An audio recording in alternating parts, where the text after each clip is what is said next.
할렐루야. 우리 주님의 크신 은혜가 이 시간 예배하는 우리 모두와 함께 하시기를 주님의 이름으로 간절히 축복을 드립니다. 오늘은 전후좌우 바라보시면서 인사하실 때 이렇게 인사하면 좋겠어요. 한 해 동안 고생 많으셨습니다. 우리 격려하는 눈빛으로 우리 한번 전후좌우 바라보면서 인사하겠습니다. 시작. 한 해 동안 고생 많으셨습니다. 예, 감사합니다. 오늘 예배 또 방문하신 분 계신데 우리 환영하는 마음으로 박수 한번 하실까요? 감사합니다. 예, 잘 오셨습니다. 한 해가 참 빨리 그렇게 지나가고 오늘 마지막 주일을 맞이했습니다. 지난 우리 올 한 해를 돌이켜 보니까요, 코로나가 이제 끝난 본격적인 첫 해였는데 다들 예상했듯이 어려운 한 해가 될 것이다 이렇게들 이제 얘기했는데 저희 교회만 하더라도 온 몸으로 그런 어려움을 오롯이 느낄 수 있었던 그런 한 해였습니다.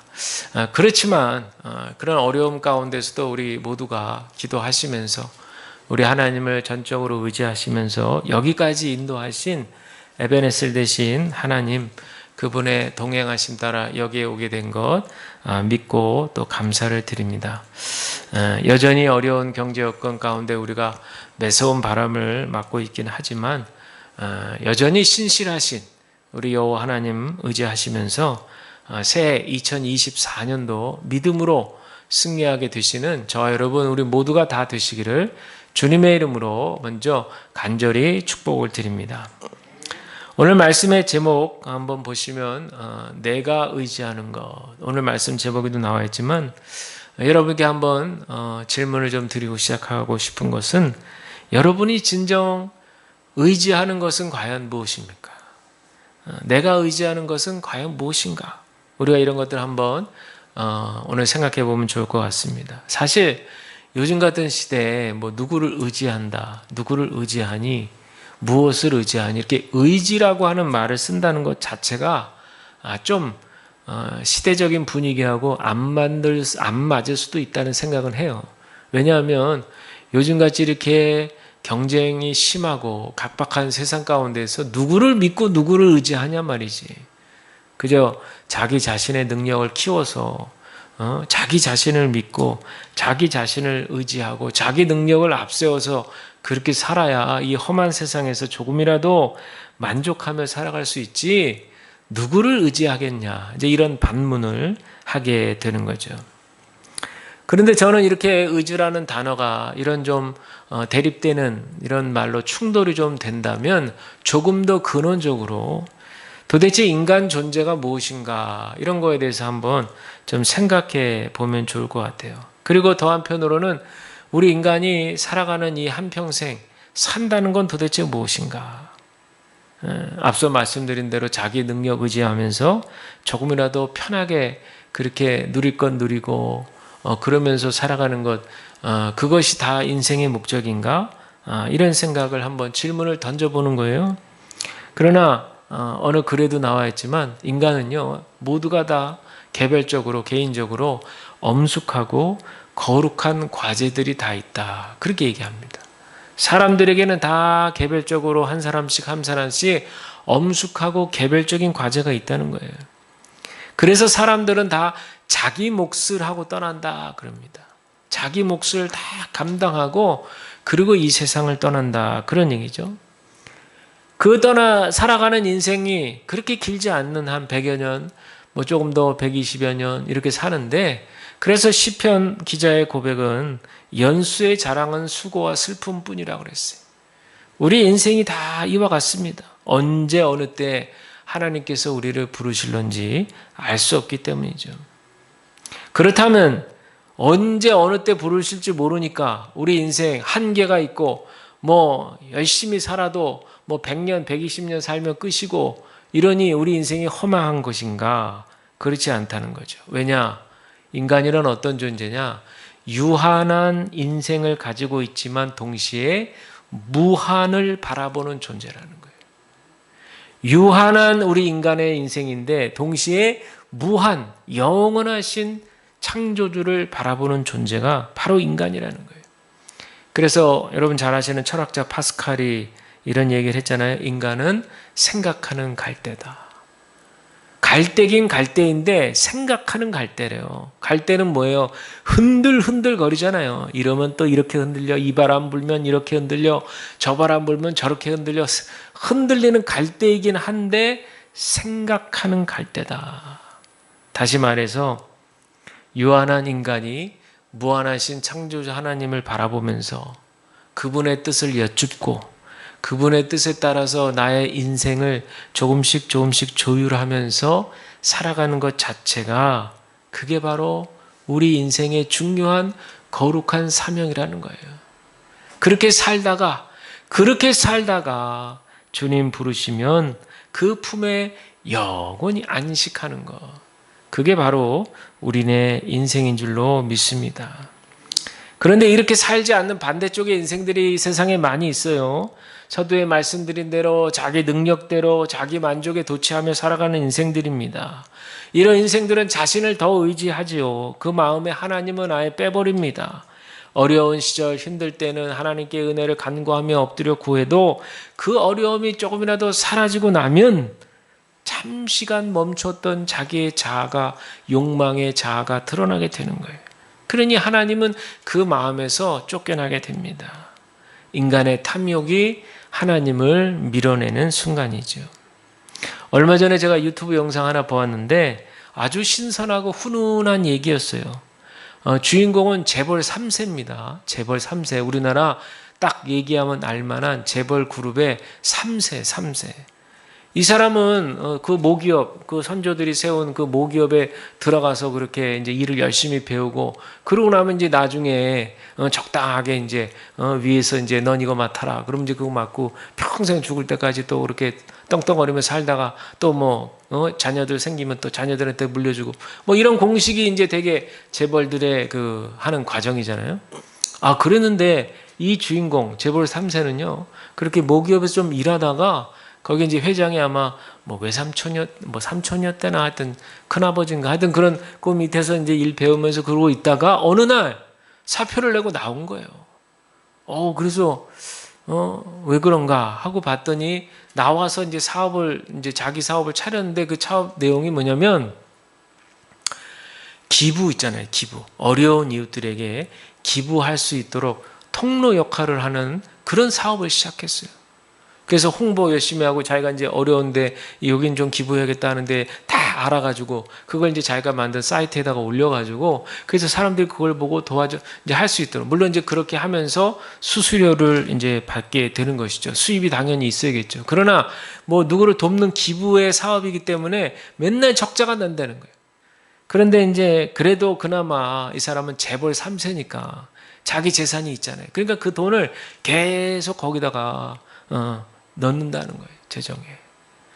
그래서 제가 그거 영상 보면서 야, 이런 분들도 있다. 아주 젊은 사람이에요. 젊은 분인데 아직 결혼도 안 하고 그렇게 그 일을 그렇게 하는 걸 보면서 참 아직까지 세상에 또 이런 분들도 있구나.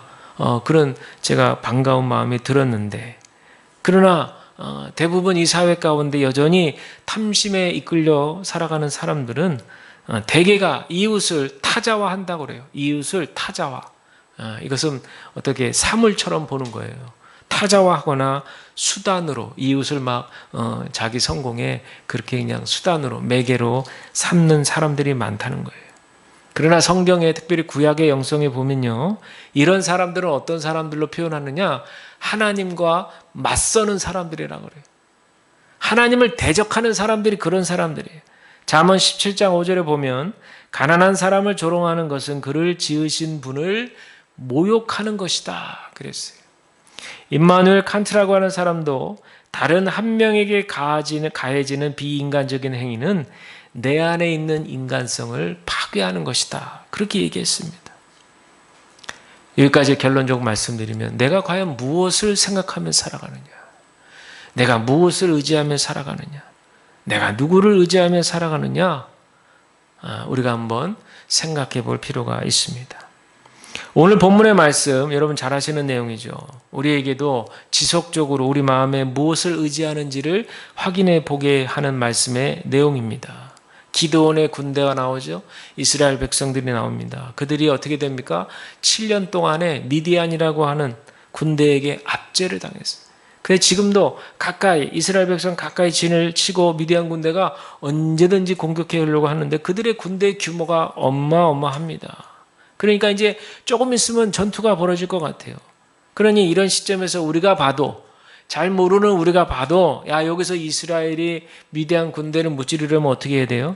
모든 있는 사람 없는 사람 할 것 없이 하여튼 전쟁에 나갈 수 있는 모든 남자들 다 총동원해야 된다. 그래도 될뚱말뚱이야.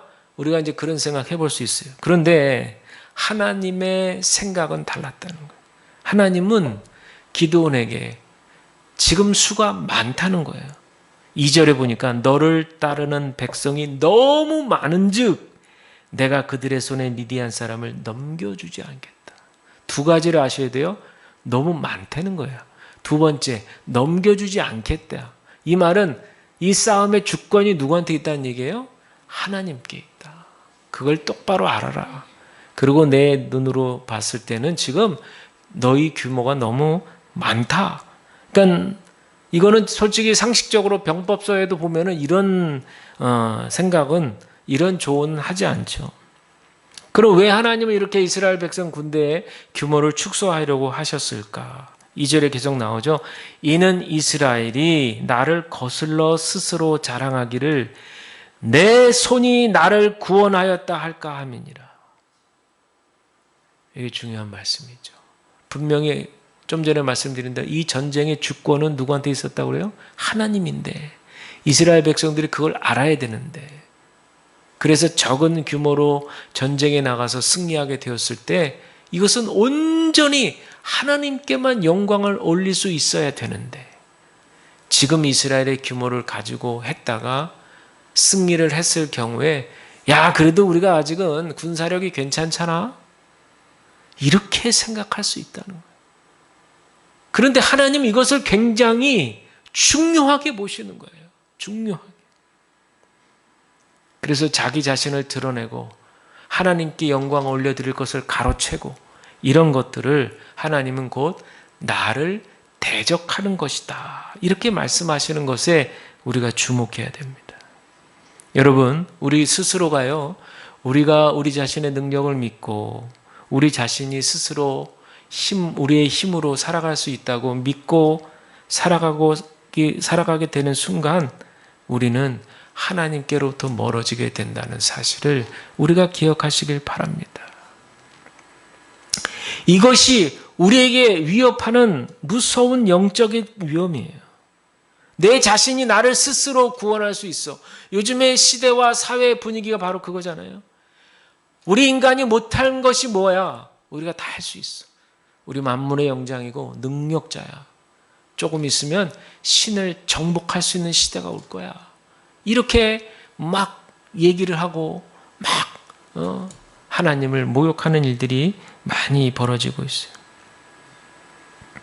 그래서 하나님께서 이스라엘 군대의 규모를 줄이시는 것은요, 단순히 승리를 얻고 영광을 받으시려는 것뿐만 아니라 그것이 아니라 사실 하나님은 한 사람이 있건 수천 명이 있건 간에 어떻게 상황이든지 다 전쟁에서 승리할 수 있어요. 그런데 굳이 군대 숫자를 줄이시는 이유는 곧 이루어질 전쟁 승리에 대한 찬양과 영광이 어디로 가야 되는지 그것을 이스라엘 백성들에게 똑똑히 분명히 가르쳐 주시기 위함이라는 사실을 여러분들 기억하시길 바랍니다. 그래서 하나님은 기드온에게 이제 수를 줄이는 방법, 그 내용이 쫙 오늘 봉독한 말씀에 나오는 거잖아요. 첫 번째는 줄일 때 어떤 기준으로 줄입니까? 두려워 떠는 자 나가라, 집에 가라. 지금 32,000인데 그 중에 22,000명이 두려워 떠는 자였어요. 골라내길 잘했죠. 3분의 2나 되는데 왜냐? 만약에 전쟁 중에 그 안에서 두려워 떠는 자들이 내재하고 있다가 그 두려움이 딱 발산이 돼버리면 그게 삽시간에 전염이 되는 거예요. 그러면 그냥 부대 군인들의 그 사기가 확 떨어지는 거예요. 그러면 밀리는 거죠.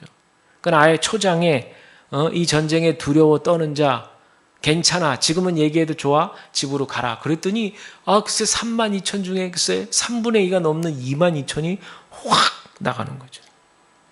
두 번째 또 하나님이 골라내는 방법은 뭐예요? 이번에는 물가에 그들을 데리고 가잖아요. 그러면서 물을 어떻게 먹느냐. 개 핥아 먹듯이 그렇게 헤거리면서 방정맞게 먹는 사람들 탈락 9,700명.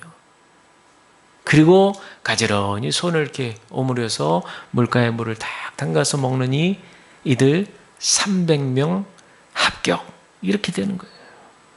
결국에는 미디안 군사들을 물리치는데 필요한 이스라엘 백성들의 군인의 수는 몇 명이에요? 총 300명에서. 얼마나 보잘것없고 초라한 숫자예요. 우리 같았으면 아니 이 300명을 가지고 어떻게 저 군대를 이겨? 말도 안 되고 택도 안 되는 얘기야. 우리 같았으면 이제 그런 얘기인데 하나님께서 이렇게 하신 데에는 분명히 그들의 300명 규모의 적은 규모의 연약한 현실을 인지하라는 거예요. 인지하라. 그래서 하나님은 그들의 그 연약함에도 불구하고 하나님께서 승리를 주시는 것이 아니라 그 연약함 때문에 승리를 주신다는 것을 기억하라는 거예요. 우리가 좀 연약해. 우리 힘이 없어. 그래도 우리한테는 승리의 기운이 있지. 이래서 우리에게 승리가 있는 것이 아니고 우리는 철저하게 지금 질 수밖에 없고 연약하고 우리는 이제 끝났다. 우리는 죽었다. 이런 고백 속에서 하나님을 의지할 때 하나님께서 승리케 해주시는 그 영광을 우리가 하나님께 돌릴 수 있어야 된다는 거예요. 여러분 사도 바울의 이야기도 잘 아시죠?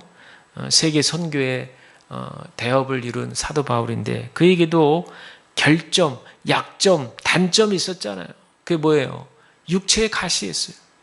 그거를 하나님 앞에 뽑아달라고 뭐 학자들에 따라 간질이니 안질이니 뭐 이렇게 얘기하지만 어쨌든 간에 그거 좀 고쳐달라고 3번이나 하나님께 기도했으면 솔직히 바울이 그렇게 열심히 선교하고 하나님 위해서 일하는데 고쳐주실 만도 하잖아요. 그러면 더 간증거리가 넘치고 막 은혜가 넘치고 말이죠. 하나님께 영광 이러면서 얼마나 열심히 선교하겠어요? 그런데 3번이나 이 육체의 가시를 뽑아달라고 했건만 바울에게 들려주는 하나님의 응답은 뭐예요? 내 은혜가 내게 족하다. 그리고 그 다음 말이 중요해요. 이는 내 능력이 약한 데서 온전하여 짐이라. 하나님의 능력은 오히려 약한 데서 그 능력이 온전해진다는 거예요. 그리고는 바울이 얘기하는 것이 그렇게 육체 가시를 준 이유는 뭐예요? 너무 자고하지 않게 하려고. 즉 너무 교만하지 않게 하려고. 그 육체 가시를 뽑지 않으셨다 얘기하는 거예요. 결국에 바울은 선교하면서 늘 자신의 육체의 그 질병을 생각하면서 또 주님을 바라보고 또 자신의 육체의 가시를 생각하면서 또 주님을 의지하고 그렇게 살게 하시려는 하나님의 놀라운 축복의 방식이었다. 여러분 우리에게 적용해 보실까요?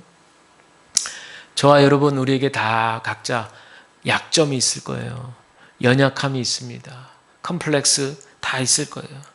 그러면 그런 게 딱 있다고 생각할 때 어떤 생각이 먼저 드세요? 요것만 좀 없으면 내가 성공할 텐데. 요것만 좀 내가 보완되면 지금보단 조금 더 좋은 삶을 살아갈 수 있을 텐데. 여러분 그런 생각 들지 않아요? 그러나 여러분 그런 생각 자체가 나를 의지하는 겁니다. 나를. 그런 생각 자체가 하나님은 밀어내는 거예요. 우리 하나님은 바로 우리가 그 약점을 붙들고 있을 때 그때 하나님이 역사하시는 거예요. 내 능력은 약한 데서 온전하여 짐이라. 여러분 이 말씀을 오늘 레마의 말씀으로 붙드시기를 간절히 축복을 드립니다. 사람들이요, 세상 사람들이 강해지려고 얼마나 불철주야 세상에서 에너지를 쏟으면서 일을 해요. 스스로 능력자가 되기 위해서 애를 쓰고 노력합니다. 그래야만 강해지고 강해져야만 세상에서 잘 살 수 있다고 스스로 생각해요. 그러나 우리 인생의 원리라고 하는 것은 서두에도 말씀드렸지만 각자 우리에게 맡겨진 거룩한 분깃에 따라 살다가 주님 부르시면 그 품 안에 평안히 안식하는 게 우리의 인생의 원리예요. 우리가 이것을 잊으면 안 됩니다. 우리를 창조하신 창조주 앞으로 가게 되는 것이 우리의 인생이에요. 그러니 우리가 아무리 능력이 있고 재능이 많고 재산이 많고 학식이 출중한다고 해도 주님이 부르시면은 우리는 다 내려놓고 그리고 빈손으로 주님 품 안으로 가는 겁니다. 그런 여러분들, 우리 안에 부족함이 있다고, 내 안에 연약함이 있다고, 결점이 있다고, 컴플렉스가 많다고, 나는 뭘 해도 항상 비교를 당한다고, 여러분 그렇게 마음 아파하지 마시길 바랍니다. 내 안에 그렇게 무능력하다고, 내 안에 그런 능력이 없다고 스스로를 막 한탄하고 할 때 그것으로 내 자신을 갉아먹지 마시고 그저 내 안에 있는 약점과 단점을 그대로 받아들이고 인정할 때 그때 비로소 하나님은 일하시기 시작한다는 사실을 여러분들 기억하시길 바랍니다. 그때 하나님의 능력이 온전해지는 줄로 믿으시길 바랍니다. 두 번째로 이 약함에서 우리가 하나님의 능력을 경험하게 되는 이 원리는요, 회개가 어떻게 이루어지는지 알 수 있게 해요. 우리가 어떤 고난의 상황 앞에서 슬퍼하면서 하나님 앞에 간절히 구하면서도 회개하게 될 때, 그때 우리 자신의 약함을 인정하게 될 때, 그때 하나님의 사랑과 은혜가 더 소중해지고 생생하게 되는 거예요. 만약에 어떤 누군가가 여러분이 어떤 진 빚이 있으면 그거를 다 갚아줬어요. 그런데 그 진 빚의 액수를 정확히 모르는 거예요, 내가. 그러면 그분이 나에게 그렇게 빚을 갚아줬을 때 얼마큼이나 갚아줬는지, 다 갚아줬나? 조금 갚아줬나? 그런 거 모르는 상황이라면 그분의 그 고마움, 그분에 대한 고마움과 기쁨을 제대로 누릴 수가 없어요. 그냥 놀라기만 하겠죠. 그런데 정확하게 액수까지 얼마까지, 근데 그 액수가 전부 이렇게 구체적으로 내 사정을 알고 그걸 다 갚아줬다는 것을 나중에 알게 되면 너무나 놀라고 감동을 받게 되는 거죠. 무슨 말이냐면 우리 약함의 정도를 아는 만큼 하나님의 은혜와 사랑을 아는 것, 그것이 바로 우리에게 큰 힘이 되는 거예요. 누가복음 7장 47절에 용서받은 것이 적다고 생각하는 사람은 용서해 준 분에 대한 사랑이 별로 없는 것이다. 그런 말씀을 기억하셔야 돼요. 우리 주님이 우리에게 베풀어 주신 은혜와 사랑은 차고도 넘치는 큰 사랑인 것을 내가 구체적으로 느낄 수 있다면 그 하나님의 크신 사랑 안에 우리가 정말 감사와 기쁨과 영광을 올려드릴 수 있다라고 하는 그런 얘기예요. 세 번째 원리는 뭐냐? 우리가 그리스도인으로 어떻게 성장해야 되는지 그 방법을 잘 말해줘요. 우리에게 어떤 고난이라든지 약점, 약함, 문제 이런 게 생겼다는 건 반대로요. 그 반대의 좋은 것들이 우리에게 너무 중요해졌다라고 하는 뜻이기도 합니다. 가령 예를 들면 우리에게 분노의 상황이라든지 두려움, 실망감 이런 것들은 우리를 둘러싸고 있는, 기대하고 있는 어떤 세상적인 것, 즉 우상들 때문이라고 할 수 있어요. 그것들이 나를 행복하게 해줄 거라고 굳게 믿는 거예요. 신념이라고 말할 수 있어요. 그런데 내가 아주 그냥 확실하게 굳게 내 신념으로 믿었던 바로 그것들에게 막 위험이 오고 말이죠. 흔들흔들거리고 위기에 처하게 되면 그러면 어떻게 됩니까? 비로소 그때 우리 눈에 덧씌워진 그런 비늘이 벗겨지듯이 우리에게 진정한 행복과 안전은 그런 것에 내가 추구하고 있는 그런 세상 것에 있는 것이 아니라 바로 하나님 안에 있다는 것을 알게 돼요.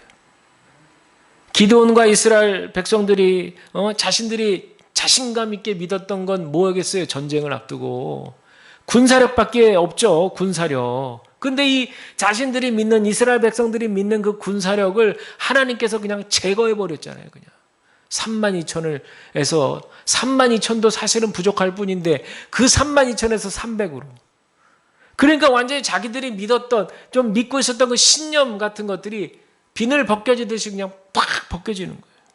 그러니까 자기네들이 얼마나 지금 약한 처지인지, 약한 현실인지를 다 보게 되면서 극도로 연약함을 느끼지 않았겠어요? 그러니까 그때 비로소 하나님이 보이는 거예요. 아, 내가 의지할 대상은 오직 하나님밖에 없다. 그렇게 딱 깨닫고 붙들게 되는 거죠. 사랑하는 여러분, 지금 우리의 형편이 이와 같을 수 있어요.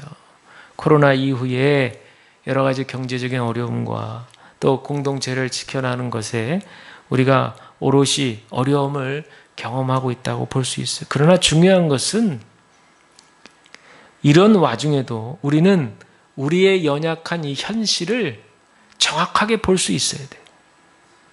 그리고 두려움에 떨어서 아이고 어떻게 불안해하면서 보는 것이 아니라 담대하게 한 발 뒤로 물러나서 객관적인 그런 견지를 가지고 정확하게 볼 수 있어야 돼요. 그리고 하나님께서 테스트하신 결과대로 우리는 이 연약함 가운데에서 하나님을 끝까지 신뢰하면서 주님의 승리를 붙드시는 저와 여러분들이 되셔야 할 줄로 믿습니다. 우리 인생, 각자의 인생도 마찬가지예요. 내가 조금이라도 믿었던, 내가 조금이라도 신뢰했던 것들 비늘이 벗겨지면 다 흔들흔들 거리는 거예요. 다 흔들흔들 거리고 위기를 맞으면 비늘이 벗겨집니다. 그러면 아, 내가 믿었던 이거, 내가 믿었던 정말 이거는 나를 굳게 지켜줄 거야 했던 것들 다 흔들흔들거리고 위기를 느끼고 하게 되면요, 그런 우리는 그때 비로소 비늘이 벗겨지면서 나를 도와주실 분은 오직 살아계신 하나님, 그 하나님을 의지하게 될 줄로 믿습니다. 바라기는 우리 하나님만을 여러분들 의지하시고 하나님께서 응답하시는 그 시간, 카이로스의 시간이죠. 흘러가는 크로노스의 시간이 아니라 하나님이 일하시고 역사하시는 바로 카이로스의 시간을 여러분 기대하시면서 더욱더 살아계신 우리 하나님만을 의지하시는 저와 여러분들 우리 모두가 다 되시기를 주님의 이름으로 간절히 축복을 드립니다.